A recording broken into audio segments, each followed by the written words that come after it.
Bismillah wa salatu wa salamu ala rasulillah wa ala alihi wa sahbihi. In the name of Allah, may the peace and blessings of Allah be upon His final messenger Muhammad sallallahu alayhi wasallam, his companions and all those who follow him until the day of judgment. As we promised that bi'idhnillahi ta'ala we're going to complete chapter 1 bi'idhnillah in this session. So we're doing the Hilya Talab al-Ilm of Bakr Abu Zayd rahimahullah. So bi'idhnillah ta'ala what we're doing is we're reading the text, part of the text inshallah in English. So we are on chapter 1, the etiquettes of the seeker, right? The etiquettes of the seeker with his inner self, right? The etiquettes of the seeker with his inner self. So I'm going to just run down, say that the what we covered. So we covered number 1, that knowledge is worship. Number 2, adherence to the path of the righteous predecessors. Number 3, committing to the fear of Allah subhanahu wa ta'ala. Number 4, the continual observance of Allah, right? The continual observance of Allah. Number 5, lowering your wing of arrogance and putting pride behind you. And putting arrogance, lowering your wing of humility and honor, and putting arrogance and pride behind you. Then, number 6, contentment with and zuhud, asceticism. Number 7, adorn yourself with the splendors of knowledge. The splendors of knowledge are manners, etiquettes, good conduct, right? Also, adorn yourself with honor, and this honor is, giving a cheerful face, smiling, giving salams, and also number 9, enjoying masculinity. Masculinity meaning have bravery and determination, and that. So this masculinity doesn't mean it only pertaining to men. Is rujula, but is that bravery? Women can also be brave, right? So now we are on we're doing number 10 to 15 bi'idhnillahi ta'ala. So number 10 is forsaking luxury. Do not become carried away in comfort and luxury, for asceticism is from Iman. Okay, let's read it again. Do not become carried away in comfort and luxury, for asceticism, zuhud, is part of Iman, of faith. Therefore, do not become inclined towards the false civilization, right, that makes nature effeminate, right? And it also relaxes the nerve. It makes you lazy. It makes you just think only about yourself, about your needs, about your desires, about your clothes, right? And it ties down the rope, right, by giving you false hope, right? By, for example, I'm dressing like this because I want to make this impression, right? So the serious people, they focus, and yes, they might dress nice, but they focus on reaching their goal, right? And they strive. So although these things are not haram, although these things are not disliked, right? What is disliked is to be distracted by them and spending too much time on them and not spending enough time on seeking knowledge or learning under a teacher or seeking understanding or trying to apply what we learned, etc. So the outside appearance of a person at times, right? At times, the outward appearance shows its affiliation. So if you dress a particular way, the human being by nature will categorize you, right? By nature you will be categorized. So for example, if you wear a white thobe, right, pure white thobe, with a white hoodie, right, a person that doesn't understand that there, for example, in particular countries like Al-Maghrib and other places, right, they wear hoodies, right? So some might think that, this is, KKK, right? And that's not the fact. But sometimes the outward appearance, right, in the people's eyes, it defines you, right? And also,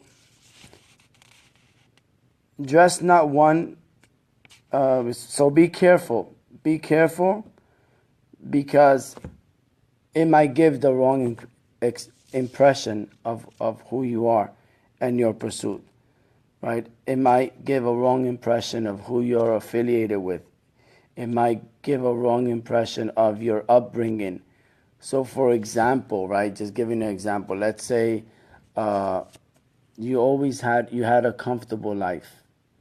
You had all your needs at home. You have mom and dad.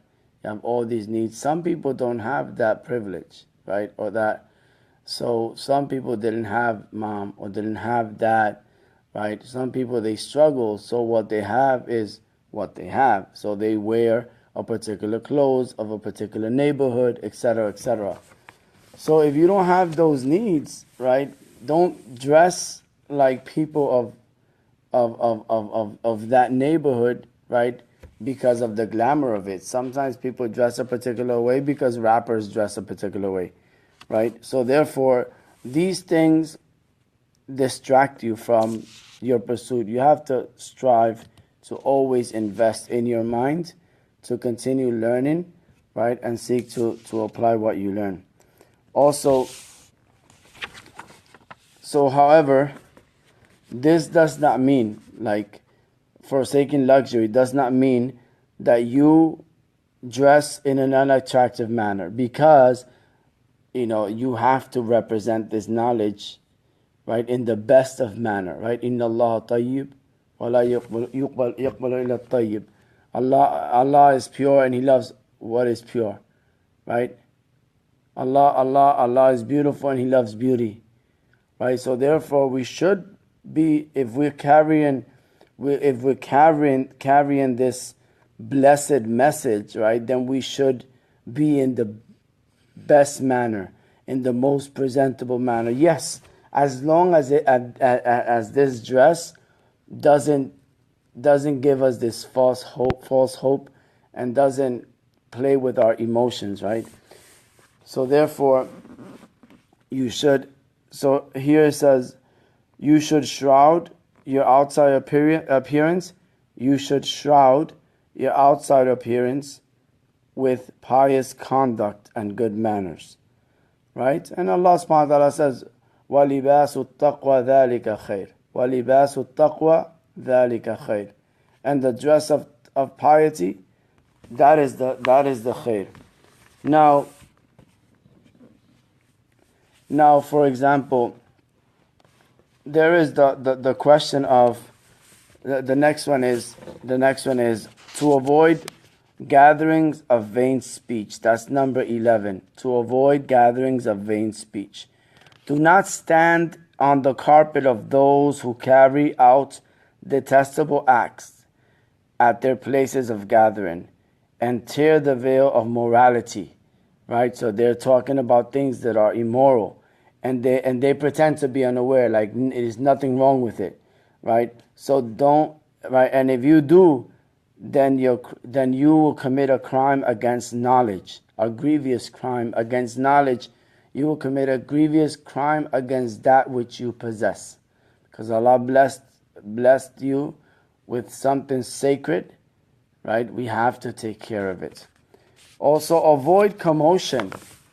Protect yourself from indulging in riotous and clamorous behavior, right? For indeed, mistake lies in being clamor and being loud, right? And it opposes the etiquettes of seeking knowledge.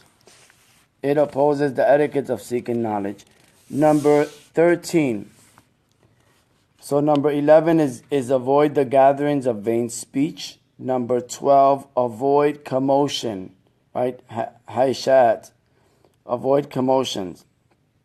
Number 13, adorn yourself with gentleness, right? You know, when you carry this beautiful message of Islam and when you gain knowledge, right, then it should increase your gentleness, your mercy towards people, because you're trying to share this. You want to share this message. You want to display the best manners because of what you possess. So the author says, adhere to being gentle in speech. Adhere to avoiding harsh words. For gentle speech wins over hostile personalities. And the proofs from the Quran and Sunnah are abundant. Number 14, be contemplative. Now, ask yourself, how much time do you spend contemplating? I don't mean, stressing out, right? I mean contemplating upon Allah subhanahu wa ta'ala, contemplating upon the names of Allah, contemplating upon the ni'mah that Allah has given you, contemplating about your deficiencies, contemplating upon an ayah, upon a hadith, right? And trying to really, experience like an aha moment, right? So contemplation, be contemplative. For whoever does so will reach their goal, and it was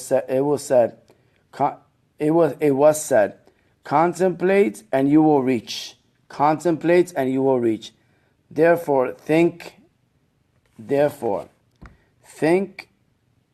ahead before you speak. For example, ask yourself, what am I going to say? Ask yourself ahead of time, what will be the results of what I'm going to say? Also, be careful of how you phrase what you're going to say, right? And so that you do not go into extremes or fancies. Carefully consider what words you're going to use. You're thinking about how you're going to say whatever you intend to say. Also, think carefully. When you're asked a question, think carefully. Make sure that you understand in its correct context, in a way so that as not to carry, as to make sure that it doesn't carry two meanings, right? To make sure that when you ask the question, you ask a question with the same question in order to show that you understood the question or verify that the question is clear. And number 15, bi'idhnillah ta'ala, to seal chapter 1 is firmness and confirmation. Adorn yourself with firmness, right? With firmness, and especially in calamities and serious situations. And from it is patience and firmness upon acquiring. From it is patience upon acquiring and spending long hours in seeking knowledge from scholars. For whosoever is firm in seeking knowledge from those who are possessors of knowledge, whoever is firm in seeking knowledge from those who are qualified, whoever is firm in seeking knowledge, whoever is firm, he will grow. Barakallahu feekum. May Allah subhanahu wa ta'ala accept from us all. May Allah make these 15 points of chapter 1 of the Hilya Talab al-Ilm. May Allah make it a reality in our lives, inshallah. And may Allah subhanahu wa ta'ala bless us with demonstrating this beautiful character that's representative of our beautiful deen of Islam. May Allah subhanahu wa ta'ala make it a reality in our lives. So inshallah, chapter 2 would be the methodology of seeking knowledge. The methodology of seeking knowledge has two parts. One is the methodology and its levels, right? And number 2 is to acquire knowledge from the mashaykh. So number 1 is knowledge and its level, and number 2 is acquiring knowledge from the mashaykh. بارك الله فيكم سبحانك اللهم وبحمدك أشهد أن لا إله إلا أنت نستغفرك ونتوب إليك وصلى اللهم وبارك على سيدنا وحبيبنا محمد وعلى آله وصحبه أجمعين وآخر دعوانا الحمد لله رب العالمين.